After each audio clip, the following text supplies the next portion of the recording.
इस कहानी की शुरुआत होती है एंजो नाम के एक आदमी से, जो कि पहले से एक पेंटर है और अपने खाली समय में वो बच्चों को कराटे की ट्यूशन देता है। अब एक रात जब एंजो अपने काम से घर लौट रहा था, तब उसने बस स्टॉप पर खड़े होकर एक सिगरेट जलाई, लेकिन अगले ही पल एक गाड़ी ने उस पर पानी उछालकर उसकी सिगरेट बुझा दी। अब गुस्से में आकर एंजो ने उस सिगरेट को फेंक दिया और सड़क किनारे खड़े होकर उसे घूरने लगा। अब यहाँ वो सिगरेट पानी में बहते हुए सीधा एक सीवर में जा गिरी और ये सीवर बैंक ऑफ रियो के ठीक सामने मौजूद था। अब एंजो उस सीवर का पीछा करते हुए एक बड़े से ब्रिज तक पहुंचा, जहां से सीवर का सारा पानी बहकर निकल रहा था। इसके बाद वो ब्रिज के नीचे मौजूद उस गटर के पाइप में गया और आसपास की चीजों का मुआयना करने लगा, और इस दौरान उसके दिमाग में उस बैंक को लूटने का ख्याल आया। अब अगली सुबह वो अपने एक फ्रेंड सेबेस्टियन से मिलने पहुंचा और उसे अपने प्लान के बारे में बताया। अब सेबेस्टियन को भी पैसों की काफी जरूरत थी, इसलिए वो भी इस प्लान में शामिल हो गया।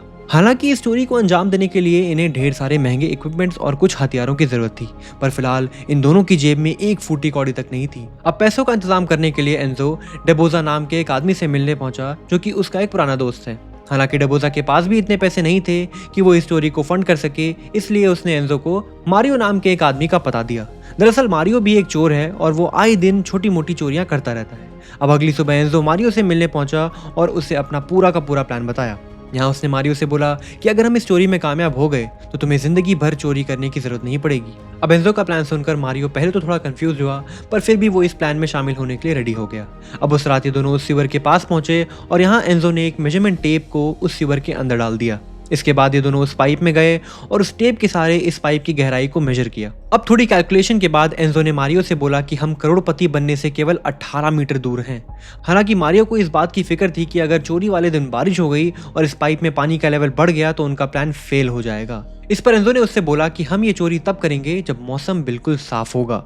अब यहाँ मारियो ने उसकी बात मान ली और फिर ये लोग इस चोरी की प्लानिंग में लग गए। अब इस दौरान इन्हें ये बात पता लगी कि उस बैंक के अंदर मोशन सेंसर्स लगे हैं, और अगर रात के दौरान किसी ने भी बैंक में घुसने की कोशिश की तो बैंक का अलार्म सिस्टम ट्रिगर हो जाएगा और ये सब फंस जाएंगे। अब यहाँ एंजो ने बड़ी कमाल की चीज बताई कि मोशन सेंसर्स हमारी हलचल को नहीं बल्कि हमारी बॉडी की गर्मी को ट्रैक करते हैं। इसके बाद एंजो ने स्लीपिंग बैग की मदद से एक खास किस्म का सूट बनाया ताकि वो अपनी बॉडी की गर्मी को छुपा सके। अब अगले दिन एंजो उस बैंक में गया और अंदर मौजूद हर एक डिपार्टमेंट की फोटो लेने लगा ताकि वो उस बैंक के लेआउट को समझकर एक ब्लूप्रिंट तैयार कर सके।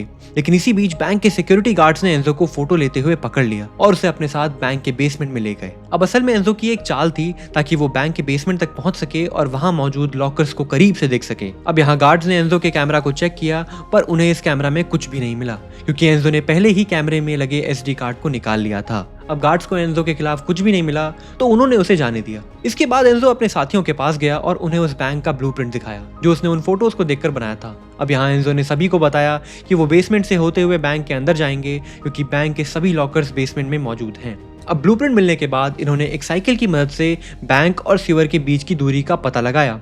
इन्होंने साइकिल के टायर पर एक निशान लगाया और उसे सीवर से चलाकर बैंक तक ले गए, और इस दौरान साइकिल का टायर कितनी बार घुमा उसे काउंट करके इस दूरी का पता लगाया। अब अगले दिन एंजो ने कुछ कैलकुलेशन करके उस एंगल का पता लगाया जिस एंगल पर खुदाई करने से वो सीधा बैंक के अंदर पहुंच जाएंगे।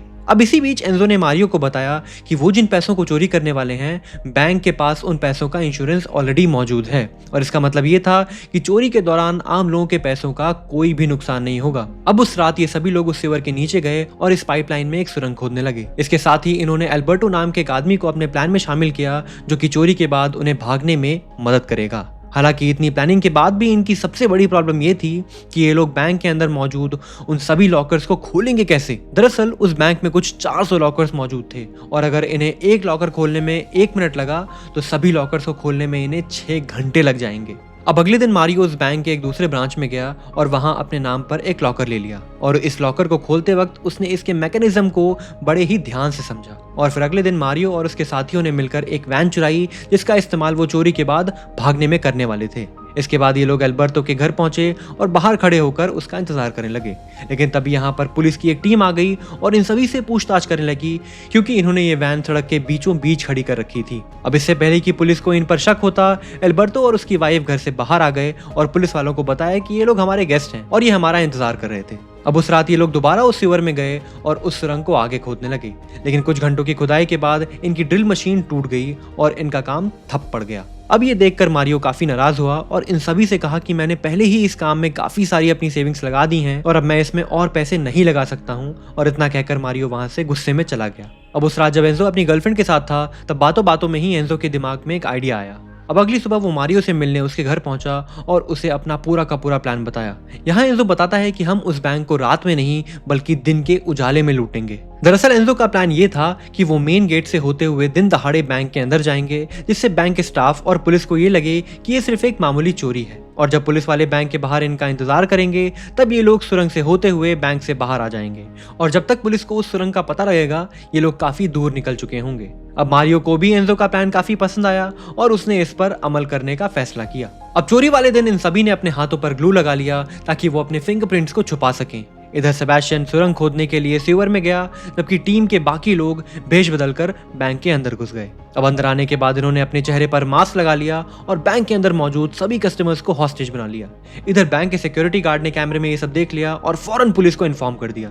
इधर मारियो कैशियर के पास गया और उसे एक सूटकेस में पैसे को भरने के लिए कहा। वहीं दूसरी ओर अल्बर्टो बैंक के पार्किंग लॉट में गया और वहां मौजूद गेट को अंदर से बंद कर दिया। अब अगले कुछ ही मिनटों में पुलिस बैंक के बाहर आ गई और देखते ही देखते इस बैंक को चारों तरफ से घेर लिया। अब ये सब देखकर एंजो ने एक हॉस्टेज को गन पॉइंट पर ले लिया और उसे बैंक से बाहर ले जाकर पुलिस वालों को धमकाने लगा। अब इधर बैंक के अंदर मारियो ने एक हॉस्टेज को गन पॉइंट पर ले लिया और उस सिक्योरिटी गार्ड से बाहर आने को कहा। अब पहले तो इस गार्ड ने बाहर आने से इनकार कर दिया, पर मारियो के काफी धमकाने के बाद फाइनली वो कमरे से बाहर आ गया। अब यहाँ मारियो ने इस गार्ड से उसकी बंदूक ले ली और उसे बाहर भेजने से पहले उसका फोन भी ले लिया, ताकि अगर पुलिस उससे बात करने की कोशिश करे तो वो इस फोन पर उसे कांटेक्ट कर सकें।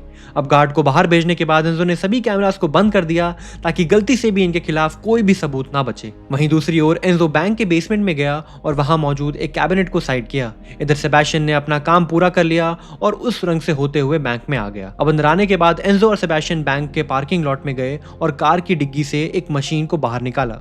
इसके बाद ये लोग लॉकर रूम में पहुंचे और इस मशीन को असेंबल किया। दरअसल सेबेस्टियन, जो कि एक सिविल इंजीनियर है, उसने एक ऐसी मशीन बनाई थी जो कि इन लॉकर्स को केवल 7 सेकंड्स में खोल सकती थी। अब टीम के सभी लोगों ने अपनी घड़ी में एक टाइमर लगाया और इधर एंजो और सेबेस्टियन इन लॉकर्स को तोड़ने में लग गए। अब इसी बीच मारियो को पता चला कि पुलिस वाले बैंक की छत पर आ चुके हैं। अब यहाँ मारियो ने फौरन उस पुलिस वाले को फोन किया जो इस मिशन को लीड कर रहा था।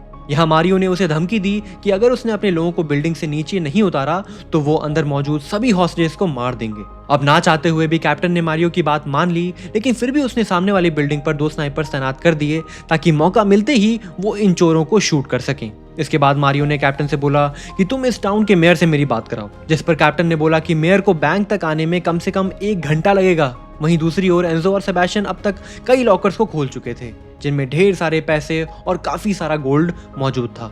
इधर बैंक के बाहर पुलिस इन चोरों को पकड़ने की प्लानिंग में लगी थी, क्योंकि पुलिस को ये लग रहा था कि ये सिर्फ एक मामूली चोरी है और अब ये चोर अंदर फंस चुके हैं। इसलिए कैप्टन ने मारियो को दोबारा से कॉल किया और उसे सरेंडर करने का ऑफर दिया। यहाँ कैप्टन उससे कहता है कि अगर तुम लोगों ने खुद को पुलिस के हवाले कर दिया तो मैं तुम्हें एक सरकारी वकील दे दूंगा, जिससे तुम्हें और तुम्हारे साथियों को बहुत कम सजा मिलेगी। हालांकि मारियो ने इस ऑफर को एक्सेप्ट नहीं किया और सोचने के लिए थोड़ा टाइम मांगा। वहीं दूसरी ओर हम एक बूढ़ी औरत को देखते हैं जिसका आज जन्मदिन है। अब जब मारियो को ये बात पता लगी तो उसने इस औरत को चॉकलेट दिया और बर्थडे गिफ्ट के तौर पर उसे बैंक के बाहर भेज दिया। अब थोड़ी देर बाद मेयर बैंक के बाहर आ गया और जब पुलिस ने मारियो की मेयर से बात कराई तो वो उसे गंदी गंदी गालियां देने लगा। इसके बाद मारियो ने कैप्टन से बोला कि अब मुझे किसी मिनिस्टर से नहीं बल्कि अपने वकील से बात करनी है। अब जब कैप्टन ने मारियो से उसके वकील का नंबर मांगा तो उसने उसे एक हॉस्टेज का नंबर दे दिया और जब कैप्टन ने उस नंबर पर कॉल किया तो मारियो अपनी खुद की आवाज बदलकर उससे बातें करने लगा। दरअसल मारियो ऐसा इसलिए कर रहा था ताकि उसके साथियों को थोड़ा और टाइम मिल सके। वहीं दूसरी ओर एंजो और बाकी लोग चोरी का सारा माल उस सुरंग में ट्रांसफर करने में लग गए थे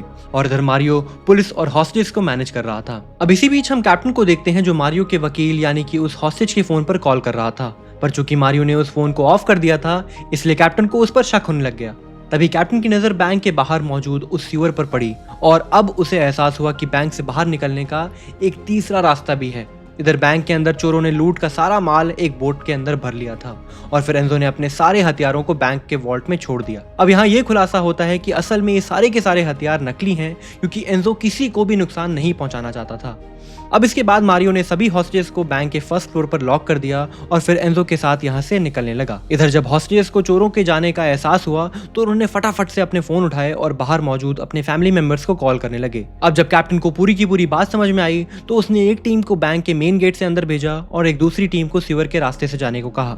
वहीं दूसरी ओर हम मारियो को देखते हैं जिसने एंजो के साथ मिलकर खुदाई के सारे सबूत मिटाए और फटाफट से अपने साथियों के पास आ गया। अब यहाँ ये कहानी फ्लैशबैक में जाती है जहाँ एंजो और उसके साथी इस चोरी की प्लानिंग कर रहे थे। दरअसल एंजो ये जानता था कि पुलिस इस बात का अंदाजा लगा लेगी कि वो सभी सीवर के रास्ते भी भाग सकते हैं, इसलिए एंजो और उसके साथियों ने इस सीवर में एक छोटा सा डैम बना दिया ताकि ये पानी के बहाव को दूसरी ओर मोड़ सकें और अपनी मोटर बोट से उस डायरेक्शन में जा सकें। इसके बाद कैप्टन बैंक के बेसमेंट में गया जहां उसे वो सुरंग दिखाई दी, पर वो इस सुरंग के जरिए उन चोरों का पीछा नहीं कर सकता था क्योंकि उन्होंने सुरंग के मुंह पर एक बॉम्ब लगा रखा था। हालांकि बहुत जल्दी कैप्टन को यह बात पता लग गई कि उन चोरों के बाकी हथियारों की तरह ये बॉम्ब भी नकली है, लेकिन अब इन सब का कोई फायदा नहीं था क्योंकि वो सारे चोर अपने एग्जिट पॉइंट तक पहुंच चुके थे।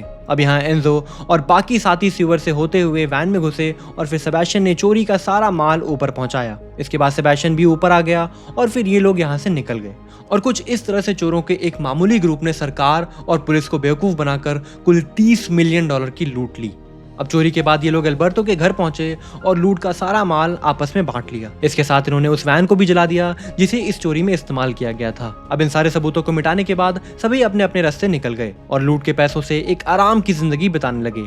हालांकि कुछ महीनों के बाद एल्बर्टो की वाइफ को ये पता लग गया कि उसका एक दूसरी औरत के साथ चक्कर चल रहा है। अब गुस्से में आकर वो सीधा पुलिस के पास गई और उन्हें उस चोरी के बारे में सारी जानकारी दे दी। अब जैसे ही पुलिस को उन चोरों का पता लगा, उन्होंने एक एक करके चोरों को दबोचा और इनका सारा पैसा जब्त करके इन्हें जेल में डाल दिया। अब इसके बाद हम 7 महीने बाद की कहानी देखते हैं जब एंजो जेल से रिहा हो रहा है और मारियो एक महंगी गाड़ी में जेल के बाहर उसका इंतजार कर रहा था। अब यहाँ एक खुलासा होता है कि एंजो ने पहले ही इस बारे में सोच रखा था कि अगर वो सभी पकड़े भी जाएं तो उन्हें कम से कम सजा मिले। अब क्योंकि लूट के दौरान इन्होंने नकली हथियारों का इस्तेमाल किया था और किसी को भी नुकसान नहीं पहुंचाया था, इसलिए कोर्ट ने इन्हें केवल 7 महीनों की सजा सुनाई। इसके साथ ही बैंक के पास लॉकर्स में रखे पैसों का कोई भी रिकॉर्ड नहीं था, इसलिए सरकार को यह पता नहीं चल पाया कि इन चोरों ने कितने पैसों की चोरी की थी। हालांकि बैंक ने यह दावा किया कि इन चोरों ने कुल $25 मिलियन की चोरी करी है और कई किलो सोने भी चोरी किए हैं, पर छानबीन के दौरान पुलिस को केवल $1 मिलियन मिले, जिसका मतलब ये था कि उन चोरों ने लूट का बड़ा हिस्सा छुपा दिया था। अब फाइनली एंजो और उसके बाकी सभी साथी जेल से आजाद हो गए और उन चोरी के पैसों से आराम की जिंदगी बिताने लगे। आई होप आपको आज की कहानी पसंद आई होगी। अगर आपको ये वीडियो अच्छी लगी हो तो इसे लाइक कर देना और चैनल को भी सब्सक्राइब कर देना और कमेंट से मुझे बताना कि आपको इस मूवी को देखने के बाद कैसा लगा। मिलते हैं अगली वीडियो में। Bye bye.